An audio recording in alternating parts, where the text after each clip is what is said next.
Bienvenidos a Yoga Basement y a un nuevo vídeo en el que vamos a hablar de algo muy interesante, las emociones dentro del contexto de la práctica de yoga.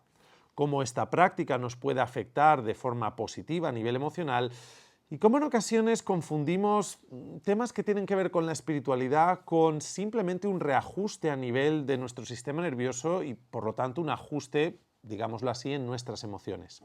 Lo primero, antes de empezar este vídeo, recuerda suscribirte al canal y si quieres estar al tanto de las últimas noticias, le das a la campanita que hay ahí abajo. Siempre estamos abiertos a que nos pongáis comentarios y entablar conversaciones de estos temas y si queréis practicar en vivo y en directo con Tamara y conmigo, visitad nuestra web www.yogabasement.com. Ahí os podéis suscribir a nuestras clases mensuales.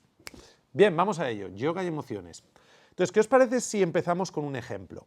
Cuando practicamos yoga, y una cosa, esto no es exclusivamente del yoga, cada cosa que nos pasa, cada cosa que hacemos puede repercutir a nivel emocional en cómo nos encontramos. Pero centrémonos en el yoga. Cuando practicamos yoga, muchas veces lo que nos va a ocurrir a lo largo de ese proceso, que llamamos una clase de yoga, sea con asana, pranayama, meditación, me da un poco igual la técnica que utilices, pero conforme llevas a cabo esa técnica, se produce un reajuste. Es decir, empiezas a encontrarte generalmente, y eso es lo esperado, mejor, más calma, más equilibrio, más relajación. Estos son aspectos que hoy en día hacen que el yoga sea muy popular, la idea de que nos afecta a nivel positivo y disminuye nuestro estrés. Esa disminución de estrés va a conllevar un ajuste emocional, un ajuste en el cual, si nuestro sistema parasimpático se activa, la forma en la que vamos a empezar a percibirnos generalmente conlleva el aflorar de unas ciertas emociones. Ahora, ¿sabéis una cosa muy particular que le ocurre a mucha gente que empieza a practicar yoga?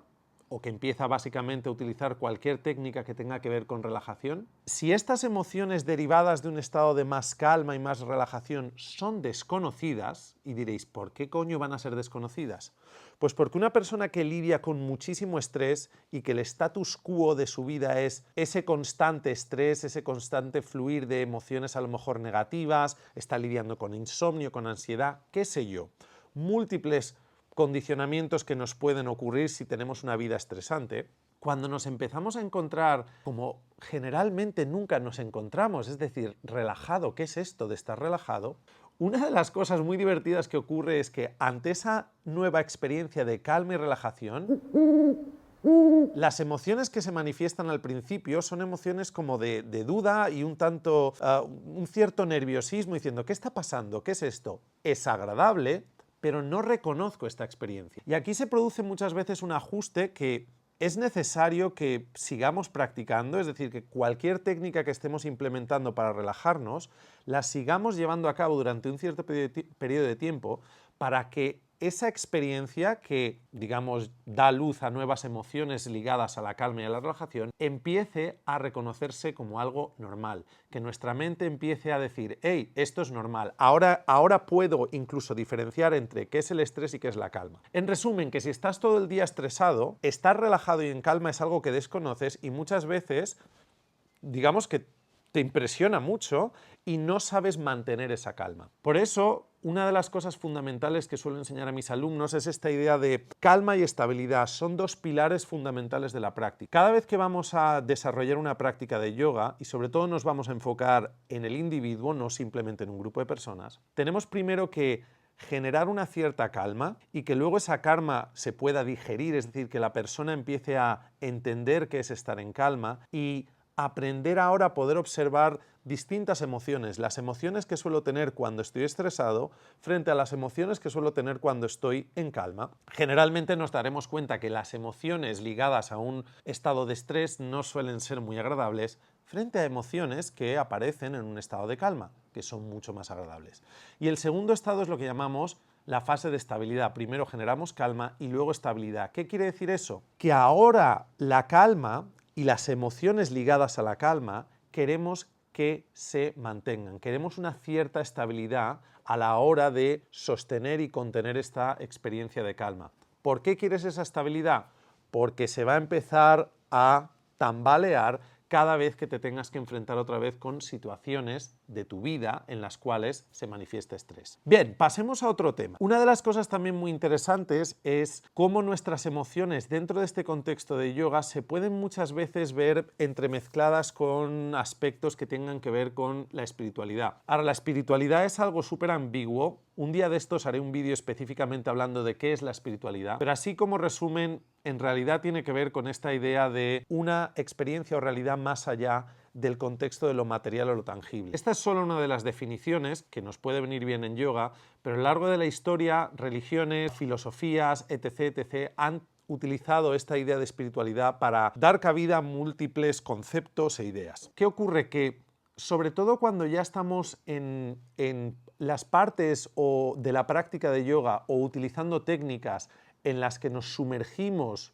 muy profundo en un estado de calma, como puede ser Shavasana, como puede ser la práctica de Yoga Nidra o incluso la meditación, nuestra percepción empieza a cambiar. Tu mente se empieza a disolver en la experiencia. Empiezas a estar menos distraída, menos ligada a todos los pensamientos que van y vienen, y ahora lo que ocurre es que empezamos a ahondar en aspectos de la mente que son más profundos. Dentro de la tradición del yoga utilizamos esta idea de buddhi como esa parte luminosa de la mente que está más ligada a la sabiduría, a la consciencia. Y aquí es donde, de nuevo, en ocasiones se manifiestan sensaciones o experiencias a nivel mental un tanto abstractas y que llevan o conllevan ciertas emociones. Y es muy importante que tengamos en cuenta que si cada vez que tengamos una experiencia, llamémosla peculiar, en nuestra práctica de yoga, si decimos que eso es una experiencia, un despertar espiritual, a ver, es bonito decirlo, pero puede que nos estemos limitando mucho,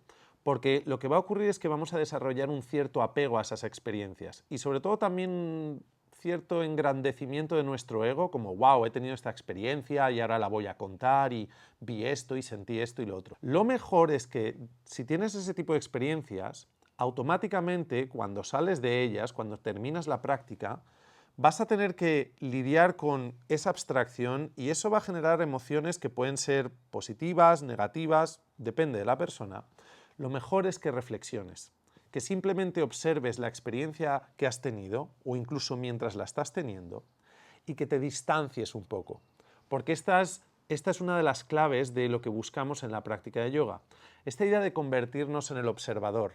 ¿De qué? El observador de la dualidad, de lo que acontece a nivel físico, a nivel mental, a nivel emocional, pero de no entremezclar todo eso, de no interactuar con ello, de no hacer lo mío, no considerar que ese soy yo. Tú eres el observador libre de las consecuencias que tengan esas emociones, esos pensamientos o estas experiencias. Y esto es muy interesante también hablar del contexto que se desarrolla cuando practicamos la meditación, por ejemplo. Muchas veces hablamos de meditar y meditar como tal es un verbo, es decir, es algo que vas a hacer, pero en sánscrito la palabra dhyana tiene más que ver con un estado, no es tanto algo que tú haces, sino que es un estado que alcanzas. Es decir, que lo que vamos a hacer es primero hacer dharan, concentrarnos, y esto es lo que muchas veces confundimos hoy en día con la palabra meditar.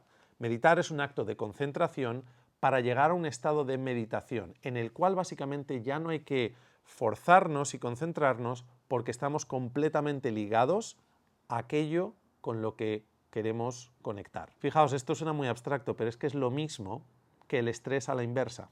Cuando tú estás estresada no puedes chasquear los dedos y dejar de estar estresada. Todo lo que percibes, todo lo que te pasa está ligado a ese estado de estrés.